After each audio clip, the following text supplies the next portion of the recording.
Good evening, good afternoon, gentlemen. Today we're Mr. Al Kitani, who now I would say would be the former CEO of Oman LNG, and with his successor, Mr. Naamany, who is the new CEO.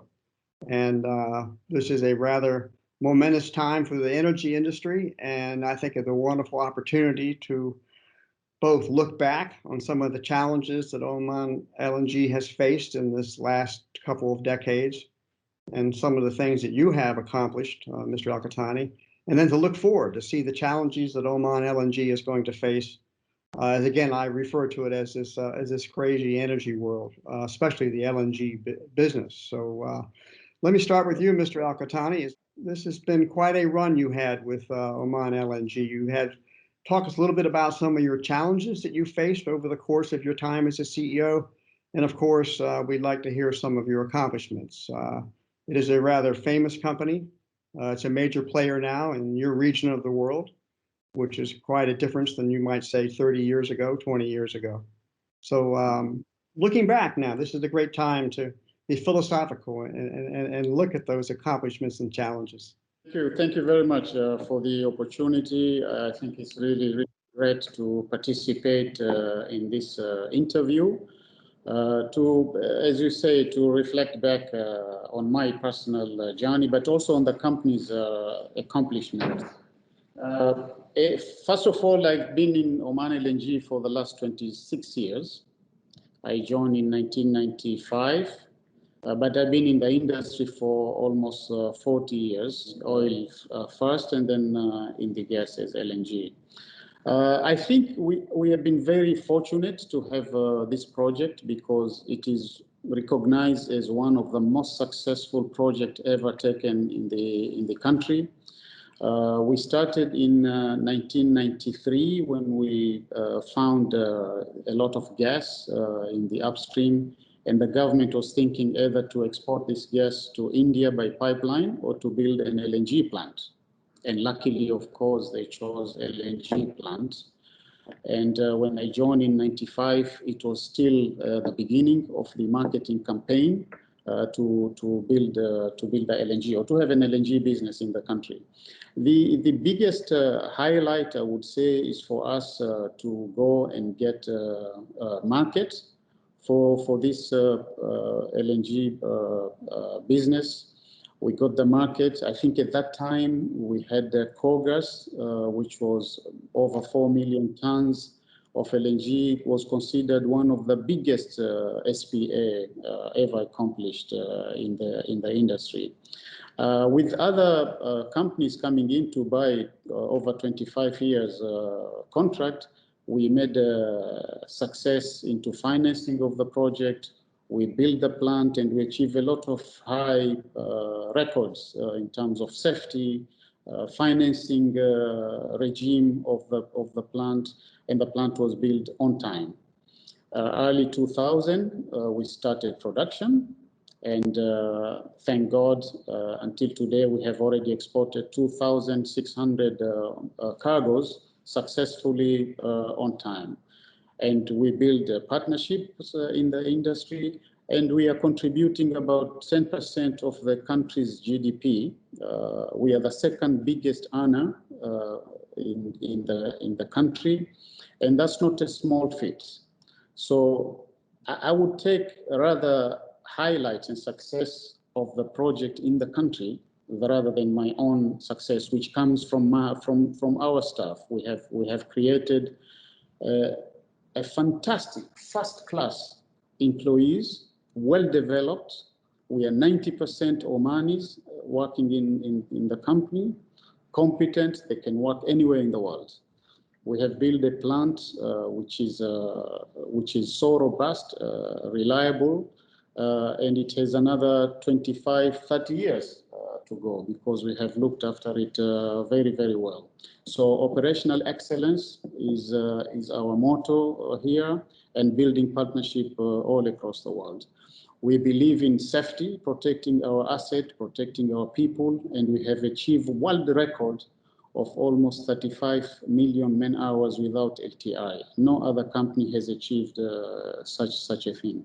So we are at a juncture that we are expecting 5 more years of operation before our concession is finished. But of course, our asset is as good as new, and we are hoping to continue this much forward. So I am so glad to have been in this company for 25 years and leaving it to the younger generation for another 25 years to come. You make it sound so easy. I mean, what was the greatest challenges you faced? For any project, there are a lot of challenges. They're from political challenges, there are commercial challenges, there are shareholders' challenges. Our company is multinational. We have Shell here, we have Total, we have Japanese companies, Mitsubishi, Mitsui, Itochu, Patex. All of these people bring in a lot of wealth of experience and a lot of standards for us to adopt. Working hand in hand with the government, of course, there could be challenges here and there, but I don't take this is like a house with a family. Challenges were in the market. The market, I would recall, used to be only an elite group of parties, few buyers, few sellers. That's it. That's a club.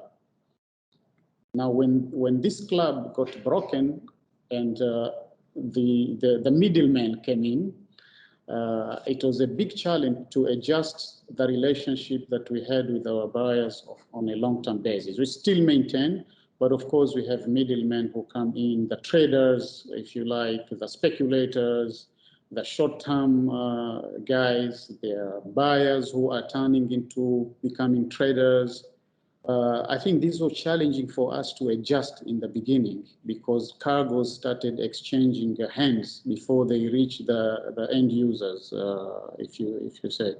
We look at the deregulation in the market and market liberalization, where like in Japan and in Korea, where people start exchanging their borders and demanding more flexibility on destination, where cargo, you don't know where this cargo will end up to be.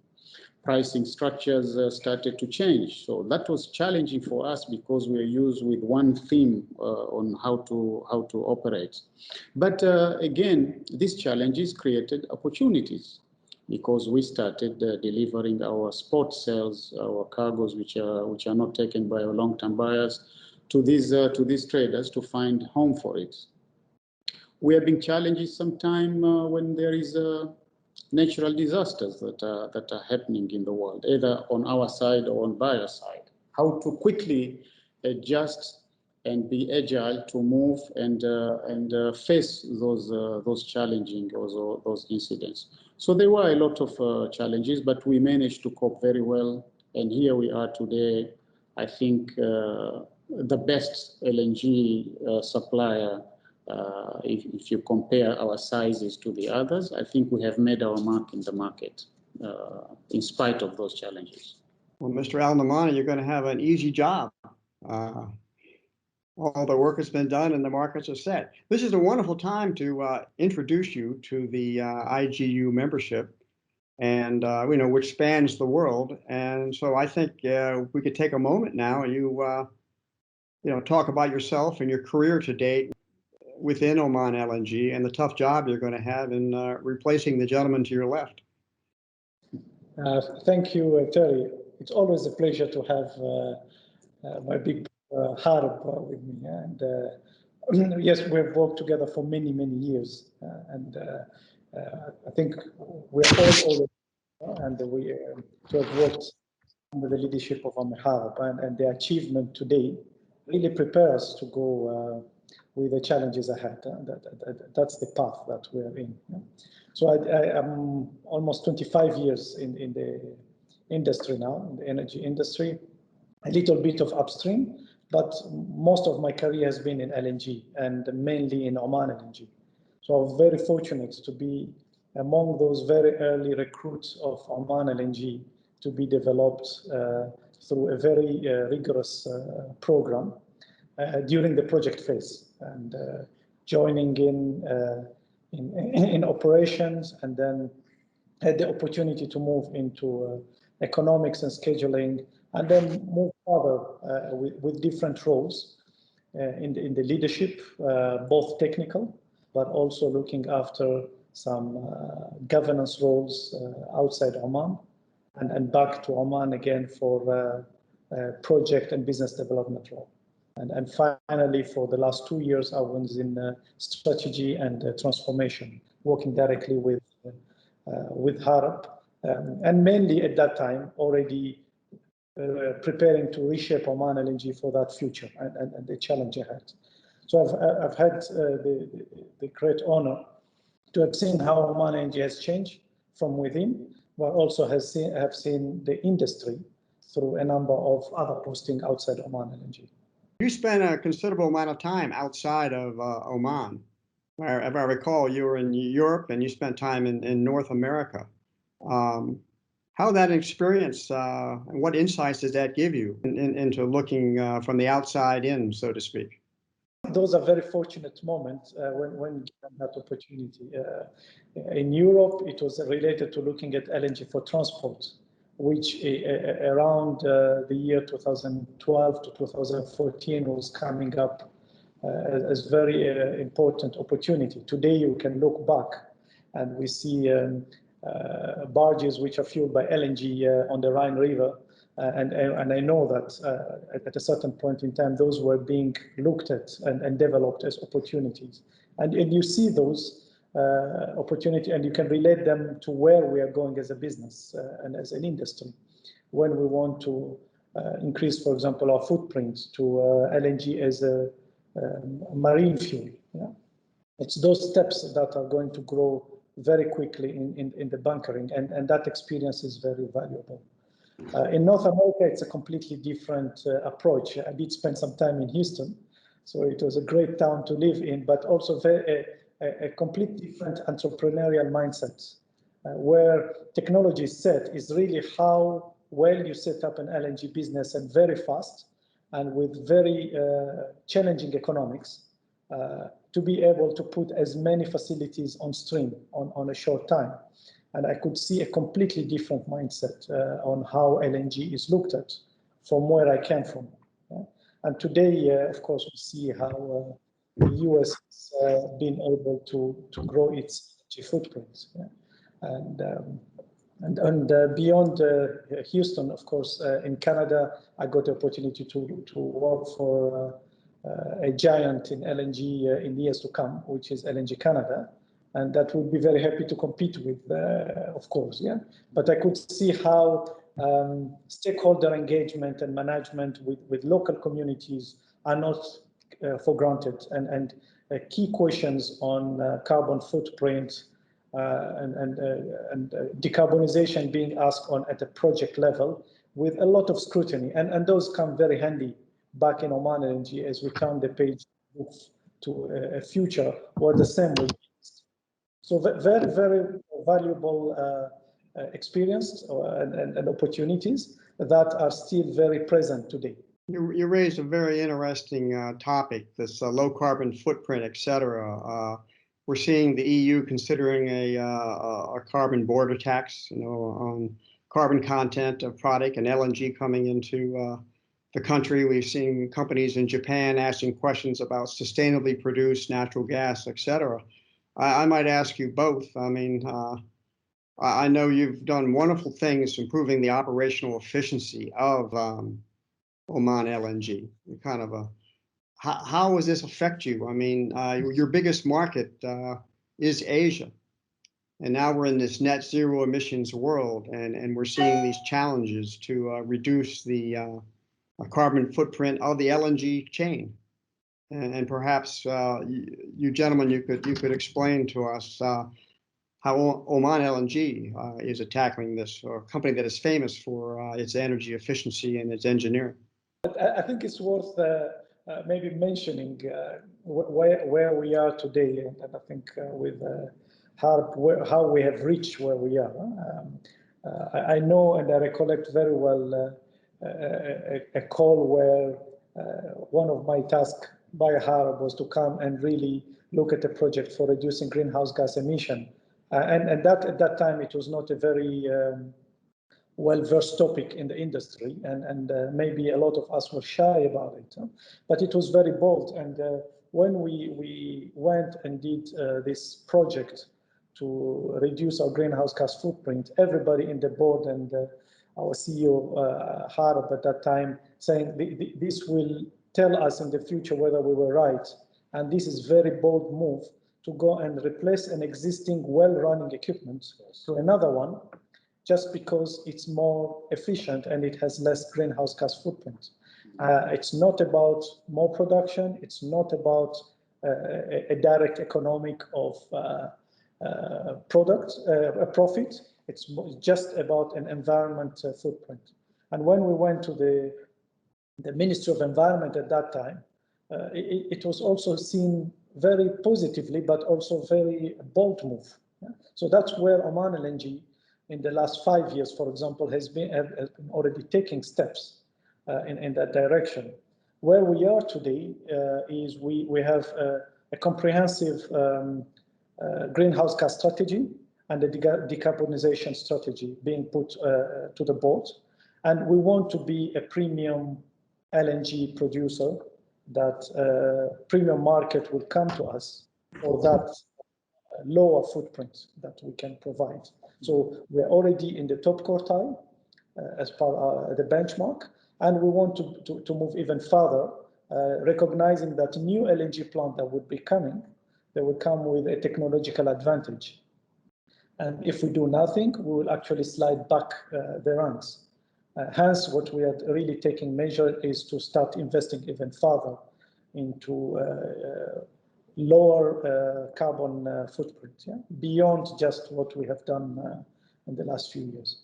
So it's a marker for us to be able to address the market post 2025, but we will provide LNG with a much lower footprint than most of our competitors.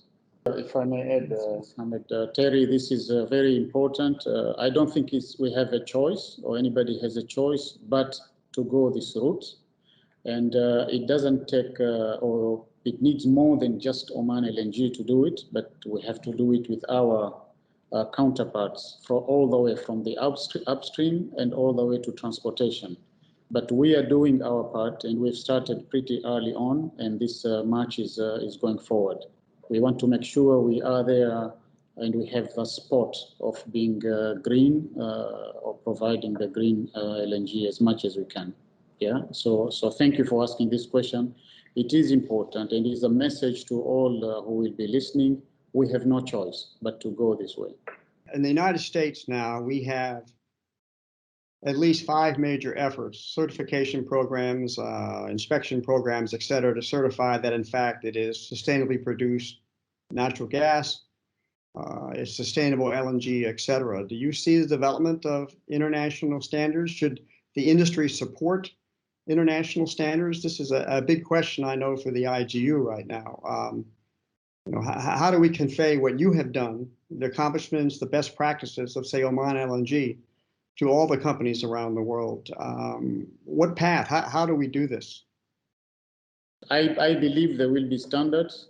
I think it's similar to the marine fuel, the low sulfur standard and enforcement.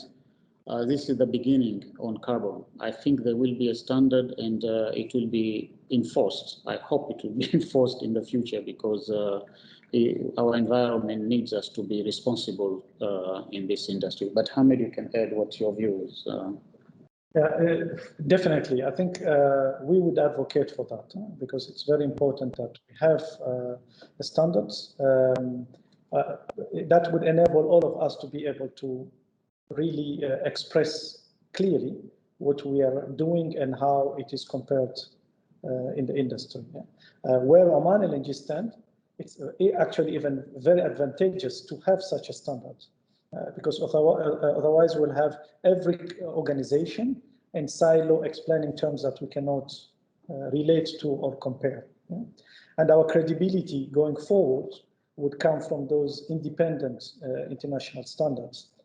Because we, as natural gas continue to take really a key role, it has to have this backing that would allow us to put the credibility as a strong energy transition opportunity that we all want to see in years to come. It's very interesting. What you are inheriting here is now 3 of the biggest LNG users in Asia have now declared that they will meet net zero emissions somewhere between 2030 to 2050. And we're talking about Japan, Korea, and China. And we'll probably see some others do this. This entire net zero's emission focus, how do you see this impacting your very important markets in Asia? I think the first element is, of course, there are all the declarations that are good because they set the tone. But at the end of this year, there is a very important set of conferences among world leaders really related on the climate and the greenhouse gas impact. And of course, targets will be even drawn at, we hope, many more countries in terms of net emissions. For us, we are going to see how, and of course we hope we'll see Oman, who is a signatory in the Paris Accords, continuing and following through, but also as an industry and as a business, we will be going forward with that because that created differentiators. It will grow the market for LNG. It will allow us to access areas that we were not in yet, but it will also help to set up framework on how that net zero emission is actually achieved beyond just a target. Is it by offsets, or is it by engineering changes, or is it by combination of those, and how we would also impact those changes? We'd all agree that natural gas has an important role to play in meeting these net zero emission goals. I think how we do that, obviously there's developments, hydrogen is now a big topic, whether it's used directly industrially or it's blended with natural gas. We're seeing focus on that in Australia. We're seeing focus on that in Korea and Japan. I mean, some people say the technology continues to be the future of energy. Look at your career, Mr. Naamany. You seem to really enjoy that time that you were able to use your engineering skills and operational efficiency in some of the things you've put in there. What technological developments do you see going forward in the LNG business that is going to improve the efficiency of the industry, keep us cost competitive, which is a huge issue in the next 10 years? I mean, technology rules, as many people say. For Oman LNG, what we see is that a lot of the technology are already around us. The key question is how you bring that technology to a very cost competitive range that you can actually implement it and still deliver a cost competitive product. And our approach as we're completing the larger projects and they are in the late stage of execution and startup is to go for the second tier investment on changes that would enable us to target part of the facility in reducing our emissions, both fugitive and just direct emission from the major equipment. Our approach has always been the same for many years. It's cost competitive and competitive scoping, where we bring technology providers to give us a solution. And really, we then select the most optimum solution. And it's very healthy. They are expert in their area, so they will bring both a solution and be able to integrate it. And for us, we will look at how we make a business case for that opportunity and get our shareholders buy-in. And I believe that model has worked very well in the past few years and should be able to work going forward. The key element in making this competitiveness work is the screening value of carbon emission or CO2 emissions going forward. And we hear already numbers going out, and we have to define where those screening value would sit so that we can really value and offset against these investments. I think, as you say, our plant, for instance, you're asking in particular Oman LNG, it's now 21 years old. and it has been upgraded number of times, and it's keep being upgraded with new technologies everywhere. And now I think the company is shifting from just a traditional improvement in technology into new age technology on the IT, on the AI, artificial intelligence, digitalization, and so on and so forth, because we have to go in this cutting edge, yeah. And we don't just push the technology, but we go to look at the basis, yeah, of how safe they are, how tested they are. This is an operating plant, yeah, and those type of things, if we are just reckless just to buy technologies, it could be very very detrimental. So I think Hamed, being coming from also technical side, he's well attuned now. He's taking a position now which needs his background of being a technologist, if you like. And I think we are in a very good shape to adopt whatever is coming and whatever is needed to give us that efficiency, zero carbon, and also improve on the safety of the plant. You're world famous for your international LNG operations, but I don't think most people know there are some tremendous market developments within your country on technologies and some of the things that you're doing within Oman. And I wonder if you would touch upon that for a minute and catch us up on some of the focus you've had internally within the country in creating gas markets and LNG markets within Oman. I can talk about almost supply demand on the technology. Maybe Hamed can continue. I think Oman at the moment is in a very interesting phase, almost a crossroad. Because there were recent announcements of new gas finds in Oman, which excited the world and the big companies who have come and want to explore and produce more gas. I think there is a huge potential which the government has announced recently. But in parallel to that, there is an increase in demand, especially on the power generation and also industrialization of the country. However, some plans are put aside because of COVID. COVID really wreaked havoc in our developments in this sector. But the country is set to produce more gas, to produce or to build a gas-based industry. And not forgetting, hopefully, expansion of our LNG. Already there is announcement of a small LNG plant for bunkering is coming up. There was an idea of having a GTL, which has been postponed a little bit, but definitely there will be more to come. There's hydrogen initiatives are taking place in the country, and so on and so forth. So I think we are at this beautiful crossroad where supplies are increasing, demand is there, and people want to build cutting-edge industries in the country. The key element is we see energy transition in Oman. We see renewable coming on stream. It's good for the Oman market, definitely. It's also good for all for our industry, because we want to create a dynamic local market for gas as well. That would enhance the like of Oman LNG to grow and flourish. And the dynamic market being very competitive with renewable coming on stream with more gas discoveries will enable to create a supply and demand within the country. And then we will start competing. And really it's about what kind of business proposition you provide to the stakeholders within the country. Give both economic, but also in terms of employment, in terms of social responsibility and the like, and that would enable part of this gas to continue being exported.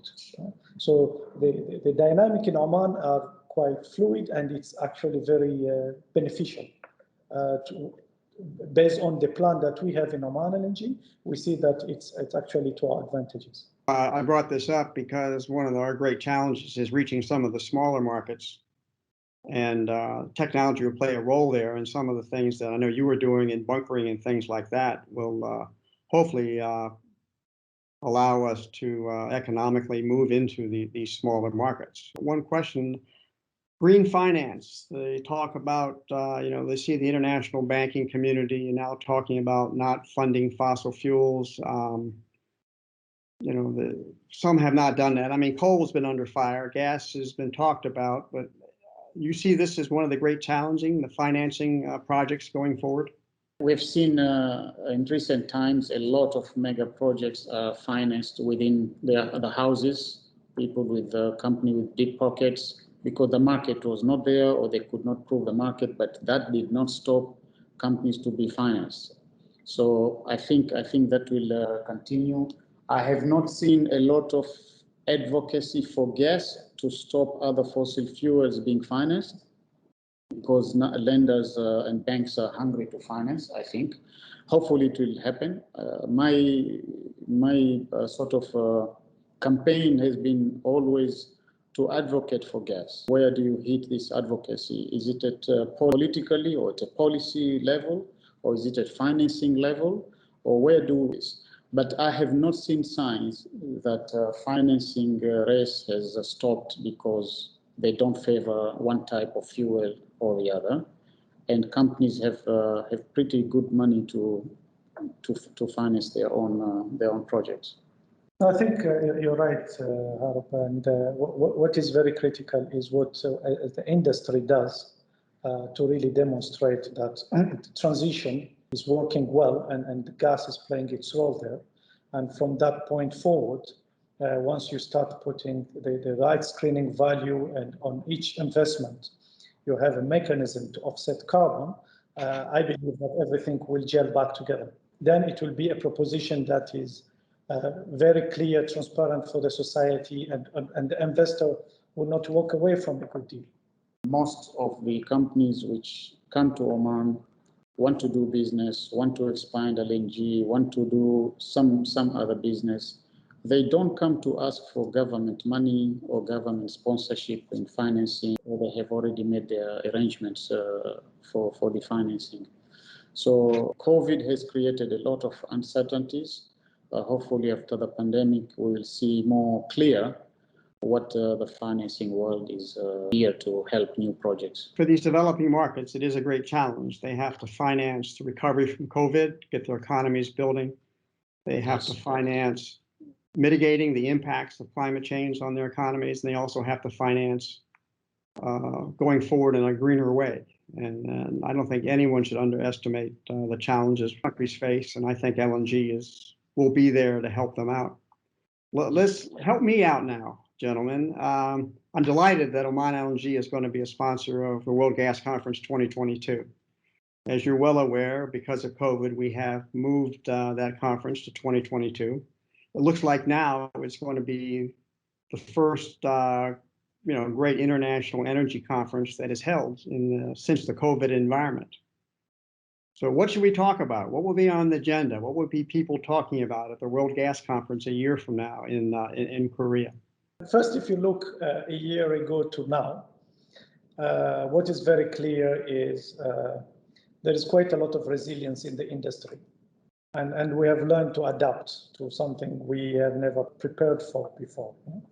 So it's the adaptability of the sector and the industry to be able to meet the demands that are always there, and also have understood how different other external factors can really hit this industry significantly. The key discussion really is resilience, but beyond just COVID, but resilience on what about the impact of the environment? What about the social impact that affect this industry? Of course, we have seen what the health impact is, but also there need to be a discussion of what will be the technological impact that can quickly reshape this industry, depending on what is discovered. Hydrogen is one, a fast-track renewable technology which is very cost competitive. How would this industry be resilient and really play its role in that transition? It's probably coming up earlier than we thought in terms of topics on how we play a role and how resilient we should be going forward. In my opinion, I think we should continue. The major topic should be the advocacy for gas. That should not stop. but against the backdrop of what is going on now in the industry, the renewables and alternate energy, the world gas or the LNG should adopt the strategy of blue ocean. I think we should all work together with these new technologies and renewables and new energy. How do we make this balloon much bigger if we work together? And I think there is a way of dealing with it, that we don't compete with this energy, but we complement each other to make sure that this bubble of gas keep growing and penetrate other areas that are not touched with the clean energy. And I think there is a scope. You look at Africa and the amount of power required there, you look at South Asia and so on and so forth. I think a combination of different type of energy in order to grow, in order to provide clean energy, but gas to be a big component of it. I think this is doable. And I think the World Gas Conference should not miss this opportunity to be able to call out to work together with these other sources of energy in the future. Well, gentlemen, you've been very generous with your time, and nice to meet you, and welcome aboard to has to be called an exciting time.